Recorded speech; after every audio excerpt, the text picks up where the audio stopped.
All the way from Angola, Africa, RTR contributor Joost de Raeymaeker shares his initial video review of the Saucony Endorphin Pro number 3, which loses 10 grams of weight to come in at 7.5 ounces, 213 grams in his US 9.5, and also gains 4 millimeters of stack height.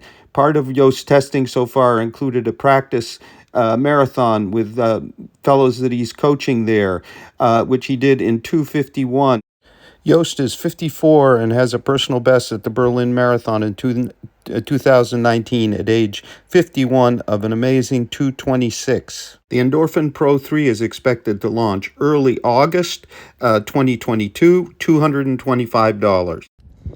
So, these are my first impressions of the Saucony Endorphin Pro 3. Well, not exactly the first impressions because I received the shoe last Thursday. It is now Tuesday actually, and I've run two 5-mile runs in them Thursday itself and the Friday, and I ran a full marathon in them already on the Saturday, and did another 5-mile run in them yesterday. So they've already got quite a bit of mileage on them. You can see they're getting a little bit dirty. So these are my first impressions, and a little comparison with version 1 and 2, which for me were nearly identical except for the upper. So as you can see, lots of foam here, lots of PowerRun PB foam. This version of the shoe is quite striking visually. It's very bright pink. I've had a lot of success with it here in Angola, Africa, and when I ran my marathon, it's definitely a looker with the gold finish on the PowerRun on the upper part of the midsole. The only part that looks a little bit tacky and painted is the upper part of the midsole in the heel section here, which is very obviously painted pink. But the rest, it's a stunning looking shoe with, with reflective elements. You can see it, glistening in the sunlight here. It looks like pink and gold mixed. It's fabulous looking. Now, as far as the upper is concerned, it's very light. You can see it's very transparent. You can look basically through it if you hold it against the light. You can see my fingers on the other side. It's very light. It's not very flexible. It feels a little plasticky, but it's okay. It's wide enough for my feet. I have wide feet. It fits true to size for me. This is my normal size 9.5. On walking around in them, I could feel my pinky toe rubbing a little bit against the side here, but on the run it was perfectly okay. I didn't feel anything. So they're true to size. The tongue is perforated, as you can see. You get these nice looking holes here with the reflective gold and silver elements. It's a pretty thin tongue which is gusseted a little bit here on the side. You can see, just to hold the midfoot down a little bit. There is no other band like there was in the first versions of the shoe. If you have the second version of the shoe with which is the Endorphin Pro 2, there was this band across the tongue, and then you had these strips going down to secure the midfoot. That's no longer there, but it's not really necessary. The foot is held very well into place. Enough room, as I already said. The heel section, some people are complaining about a little bit of blisters on the Achilles, but I didn't have any trouble with that. I ran the full marathon and I had a very small blister on one of my feet, which I actually didn't feel during the race. I only saw it afterwards. So I guess it depends on your sock you use and the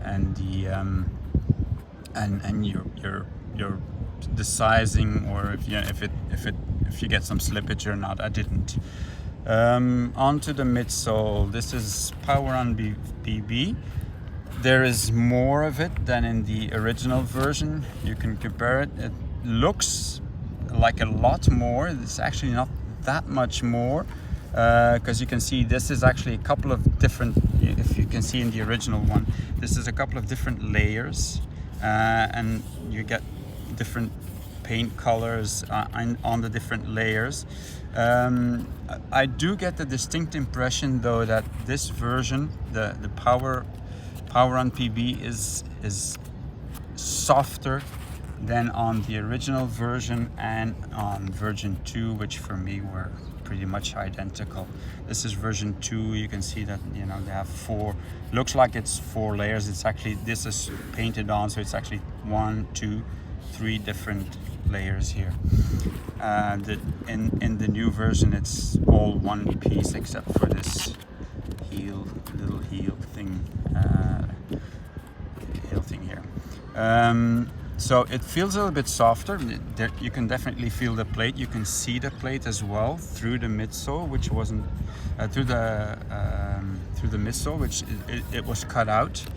You can see here a big hole. You can see the fiber plate. It's you can bend it a little bit, but it's pretty stiff. There's a very distinct, you can read it here, the speed roll technology. For me, it's more pronounced than in the version 1 and version 2. You can also see it here. There's definitely more toe spring in the new version. It goes way more up. So you can also definitely feel it when you're running, and then you tend to fall a lot more forward still than in the original version. But because the foam is a little bit softer, it doesn't create that same effect that you have to go very fast and be on your toes the whole time. So it's definitely more forgiving. You can go at slower paces as well. The marathon I ran on Saturday was a training run, which I finished in 2:51. I was coaching a couple of my athletes, and only in the last mile or two I accelerated a little bit on my own. Ran about 6 minute per mile pace, and it felt quite good. My feet felt okay afterwards, so it's the foot saving super foam plated kind of shoe. Now the outsole is definitely different from what you usually get from Saucony. As you can compare, usually Saucony has, especially in the forefoot, you get these 3 pieces of outsole, which are divided and create a little bit of lateral freedom of movement. And this shoe, it's completely different. As you can see, it's the front part of the outsole is one piece basically, except for, and you can see there's a groove going more or less diagonally. So I guess when you push off, it can create a little bit more flexibility from front to back, probably accentuating the speed roll a little bit more still than the other versions. So you get probably a little bit less lateral stiffness and more back to front flexibility in this new version. The back of the shoe is decoupled in the heel a little bit more than previous versions. You can see the previous versions, you get this pattern in the heel. By the way, version 1, which is still looking pretty good for me, has about 500 miles on them, so you can see that it holds up really well. You get a different configuration in the outsole here, where you get 2 pieces in the heel. It's not, there's no diagonal or yeah, diagonal version of it in this one, and you get the normal Saucony cut out piece of outsole and a more solid one on the other side. So it probably is a little bit of decoupling, and you can see when you land it, there's a little bit, it allows for a little bit of movements for heel strikers. It's probably a good, adds a little bit of stability. It's also a bit wider than the first version. You can see that if you compare the two of them, there's at least measured that it was 5 millimeters more in the heel and up to a centimeter more in the forefoot, and that is mainly due to this area in the lateral forefoot, which is exactly where I land. So this helps me quite a bit. You can see more or less the lugs here where I land, which is usually where I wear down my shoes pretty fast, and so there's a little bit more on that side, adding to forefoot and heel stability in this shoe. So as I said, I ran a marathon in them. They're great, they feel fantastic, and they definitely can take you to a marathon or even further at a decent pace. Highly recommended. As always, these were offered at no charge, free of charge to me for testing for RoadTrailRun. Look forward to our full review, multi-tester review in a short while. I hope you enjoyed this short video of the shoe, and see you.